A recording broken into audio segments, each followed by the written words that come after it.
जय श्री कृष्णा, राधे राधे। प्रिय दोस्तों, श्री कृष्ण कहते हैं कि हमेशा सही के साथ खड़े रहो, भले ही अकेले क्यों ना खड़ा रहना पड़े।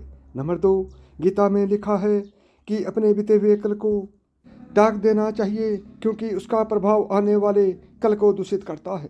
नंबर 3, गीता में श्री कृष्ण कहते हैं कि जीवन के सच्चे साथी दो ही हैं, एक अपना किया हुआ कर्म और दूसरा परमात्मा। शेष तो सब यहीं मिले हैं और यहीं बिछड़ जाएंगे। नंबर 4, गीता सार में श्री कृष्ण ने कहा है कि हर इंसान के द्वारा जन्म मरण के चक्र को जान लेना बेहद जरूरी होता है, क्योंकि मनुष्य के जीवन का एकमात्र एक ही सत्य है और वह है मृत्यु। जिस मनुष्य ने इस दुनिया में जन्म लिया है उसे एक दिन इस संसार को छोड़कर जाना ही है, और यही इस दुनिया का अटल सत्य है। नंबर 5, मनुष्य को मृत्यु से कभी भी भयभीत नहीं होना चाहिए। मृत्यु जीवन की अटल सच्चाई है। मृत्यु के प्रति भय ही मनुष्य के वर्तमान खुशियों को खराब कर देता है, इसलिए मन में किसी भी तरह का डर नहीं रखना चाहिए। नंबर 6, श्री कृष्ण कहते हैं शरीर नश्वर है पर आत्मा अमर है। यह तथ्य जानने पर भी व्यक्ति अपने इस नाश्वर शरीर पर घमंड करता है, जो कि बेकार है। शरीर पर घमंड करने के बजाय मनुष्य को सत्य स्वीकार करना चाहिए। नंबर 7, श्री कृष्ण कहते हैं कि मनुष्य को स्वयं को ईश्वर में लीन कर देना चाहिए। ईश्वर के सिवा मनुष्य का कोई साथी नहीं होता है। इसके साथ ही यह मानकर कर्म करना चाहिए कि वह भी किसी का नहीं है। नंबर 8, गीता में श्री कृष्ण कहते हैं कि मनुष्य को वस्त्र बदलने की जगह हृदय परिवर्तन पर केंद्रित करना चाहिए। गीता के अनुसार जवानी में जिसने ज़्यादा पाप किए हैं उसे बुढ़ापे में आकर भोगना पड़ता है। नंबर 9, श्रीमद् भागवत गीता के अनुसार आनंद हमेशा मनुष्य के भीतर ही होता है, परंतु मनुष्य उसे बाहरी सुखों में ढूंढता है। भगवान की उपासना केवल शरीर से ही नहीं बल्कि पूरे मन से करनी चाहिए। भगवान का वंदन उन्हें प्रेम बंधन में बांधता है। नंबर 10, इंद्रियों के अधीन होने से मनुष्य के जीवन में विकार और परेशानियां आती हैं। नंबर 11, संयम यानी धैर्य, सदाचार, स्नेह और सेवा जैसे गुण सत्संग के बिना नहीं आते हैं। 12, भगवान ने जिसे संपत्ति दी है उसे गाय अवश्य रखनी चाहिए। नंबर 13, श्री कृष्ण कहते हैं कि मनुष्य को अपने मन को बार बार समझाना चाहिए कि ईश्वर के सिवाय उसका कोई नहीं है। साथ ही यह विचार करना चाहिए कि उसका कोई नहीं है, साथ ही वह किसी का नहीं है।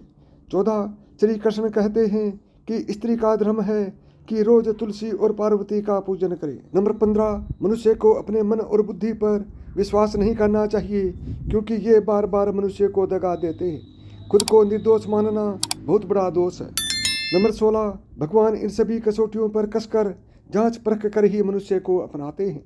नंबर 17, गीता के अनुसार व्यक्ति क्रोध में खुद पर नियंत्रण खो बैठता है और आवेश में आकर गलत कार्य भी कर देता है। क्रोध के वशीभूत होकर व्यक्ति की बुद्धि व्यग्र हो जाती है और उसे तर्क समझ नहीं आते हैं। इसलिए अपना ही अहित करने से बचने के लिए व्यक्ति को क्रोध को खुद पर हावी नहीं होना देना चाहिए। वहीं अगर गुस्सा आए तो भी स्वयं को शांत रखने का प्रयास करें। नंबर 18, भगवत गीता कहती है कि हर मनुष्य को आत्म मंथन जरूर करना चाहिए। जब मनुष्य आत्मज्ञान की प्राप्ति करता है तभी वह अहंकार जैसे अवगुण से दूर रह पाता है। साथ ही सकारात्मक सोच का निर्माण भी व्यक्ति को उन्नति की ओर ले जाता है। 19, गीता में श्री कृष्ण के अनुसार एक व्यक्ति को खुद से बेहतर कोई नहीं जान सकता, इसलिए स्वयं का आंकलन करना भी बेहद आवश्यक है। जो मनुष्य अपने गुणों और कमियों को जान लेता है वह अपने व्यक्तित्व का निर्माण करके हर काम में सफलता प्राप्त कर सकता है। 20, मन को बड़ा चंचल माना गया है। कई बार हमारा मन ही हमारे दुखों का कारण बन जाता है। जिस व्यक्ति ने अपने मन पर काबू पा लिया वह मन में पैदा होने वाली बेकार की चिंताओं और इच्छाओं से भी दूर रहता है। इससे व्यक्ति को अपने लक्ष्य को प्राप्त करने के लिए मदद मिलती है। 21, मनुष्य कर्म करने से पहले ही उससे मिलने वाले परिणाम की चिंता में परेशान होता रहता है। गीता में श्री कृष्ण के उपदेश के अनुसार मनुष्य जैसा कर्म करता है उसे फल भी उसी के अनुरूप मिलता है। इसलिए अपने कार्य पर ध्यान दें और उसे ही बेहतर बनाने का प्रयास करें। 22, श्री कृष्ण ने क्या खूब कहा है कि हम लोग एक कठपुतली हैं और जो इस दुनिया में आते हैं और चले जाते हैं, उनका ना तो आने का समय निश्चित रहता है और ना ही जाने का समय निश्चित रहता है। एक सीमित समय के लिए आते हैं और इस दुनिया से चले जाते हैं।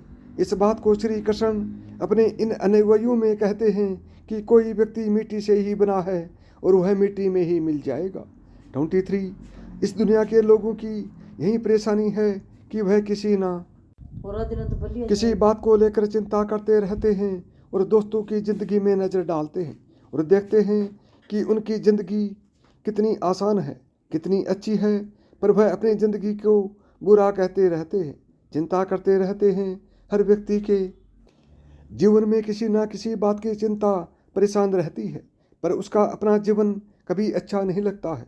24 जीवन में त्याग की बहुत अहम भूमिका होती है। जो व्यक्ति त्याग करना जानता है वह अपने जीवन में सब कुछ पाता है जिसकी उसे चाहत होती है। वह जहाँ जाता है वहाँ पहुँच जाता है। जहाँ पर कभी वह जाता है कि सिर्फ यही सोचता है।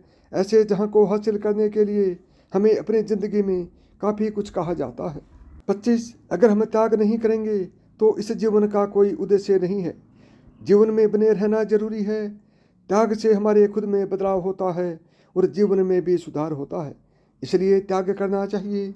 26 श्री कृष्ण कहते हैं कि जो व्यक्ति इस दुनिया में ना कुछ लेकर आया था और ना कुछ लेकर जाता है, फिर वह व्यक्ति इतना लोभ और भोला किस बात का उपदेशक है जब उसके पास अपना कुछ भी नहीं होता। 27 श्री कृष्ण कहते हैं कि धर्म को अपनाना हमारे अस्तित्व में है, वही हमारी पहचान है। हम अपने धर्म से पहचाने जाते हैं क्योंकि हमारा केवल अच्छा धर्म होगा, समान अच्छा आचरण होगा, अपने आचरण को सुंदर बनाना होगा। इसलिए हमें अपने धर्म को और पहचानना होगा और भी बेहतर बनाना सीखें। 28 इन शिष्यों के बारे में श्री कृष्ण कहते हैं कि आप खुद ही अपने जीवन के निर्माता हैं। आप वैसे ही बीज बोएंगे जैसे ही काटेंगे। आप परिश्रम करेंगे, आप बिल्कुल अच्छे ही परिश्रम अनुभव करेंगे। आप अपने जीवन में जो स्थान चाहते हैं उस स्थान पर हैं। केवल आप एक ही तरीके से पहुंच सकते हैं, वह बस इतना है कि आपकी मेहनत से बढ़कर अपना अच्छा प्रस्ताव देगी। दोस्तों, आशा है कि आपको ये पंक्तियाँ अच्छी लगी होंगी। आपका साथ मेरा मनोबल बढ़ाता है, इसलिए आपको प्रार्थना है कि वीडियो पसंद आया हो तो वीडियो को लाइक करें।